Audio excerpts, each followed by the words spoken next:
Le test d'étanchéité à l'air, dit aussi test de perméabilité à l'air ou infiltrométrie, est le véritable outil d'une démarche qualité pour l'ensemble des acteurs, surtout quand le test est envisagé dès la conception. Il se réalise sur tous les types de bâtiments, neufs et existants, maisons individuelles, logements collectifs ou bâtiments tertiaires.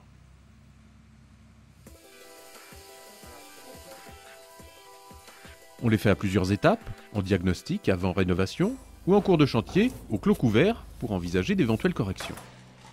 Enfin, à réception de chantier pour vérifier si la performance est atteinte.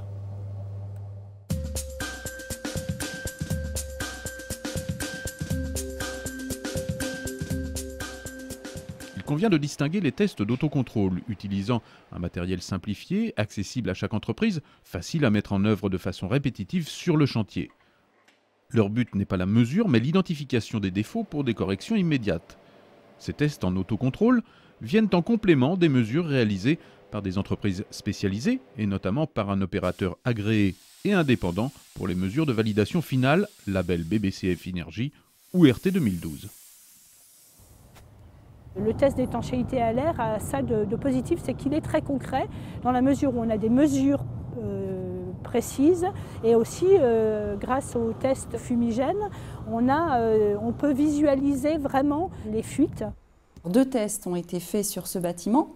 Un test au moment où toute l'enveloppe était donc terminée, où le bâtiment était clos, couvert et donc étanche à l'air. Et un deuxième test avant la réception de travaux pour vérifier en fait qu'entre-temps personne n'ait percé ce film d'étanchéité à l'air. Et on était très curieux, on l'attendait vraiment et ça s'est très très bien passé. Je pense que tous les entrepreneurs étaient là. Le test mesure les fuites parasites à travers les matériaux et à leur jonction.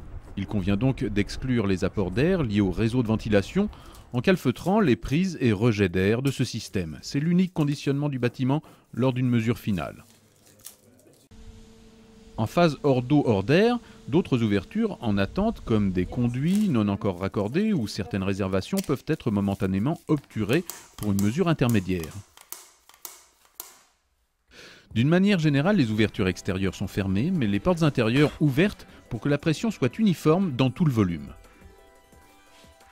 Un des matériels couramment mis en œuvre est du type porte soufflante dont il existe plusieurs fabricants. Ce matériel est en général implanté sur la porte extérieure du bâtiment, des portes soufflantes équipées d'un ou plusieurs ventilateurs selon le volume du bâtiment à tester. Les capteurs de pression sont reliés au système, un système informatique d'enregistrement des débits. La première des opérations va consister à mettre en manuel le bâtiment en dépression pour s'assurer que les membranes vont bien pouvoir supporter la différence de pression allant de moins 10 pascal jusqu'à au moins moins 50, c'est-à-dire moins 55, moins 60 pascal. La phase mesure de débit conduit à déterminer le débit d'air à différents paliers de différentiel de pression entre l'intérieur et l'extérieur de l'espace soumis à mesure. Une fois le bâtiment mis en dépression constante de 50 pascal, l'air extérieur entre par les discontinuités du système d'étanchéité. Des fuites alors peuvent être ressenties à la main et mises en évidence à l'aide de divers matériels.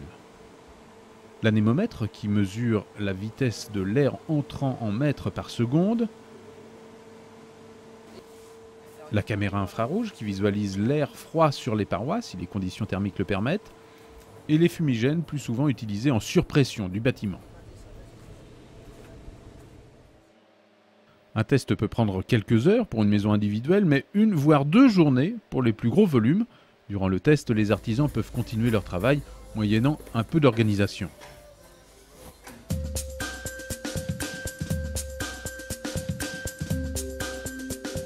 Les mesures sont exprimées selon 2 indicateurs. Celui de la réglementation nationale, le Q4.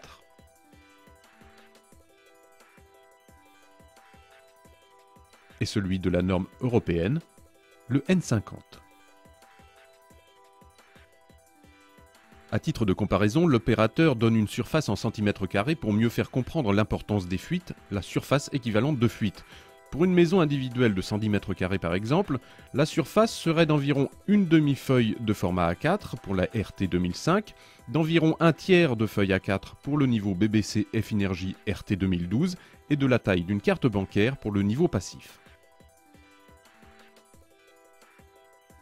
À la fin de son intervention, l'opérateur déconditionne le bâtiment pour le restituer dans son état initial, puis il transcrit le résultat de ces mesures dans un rapport.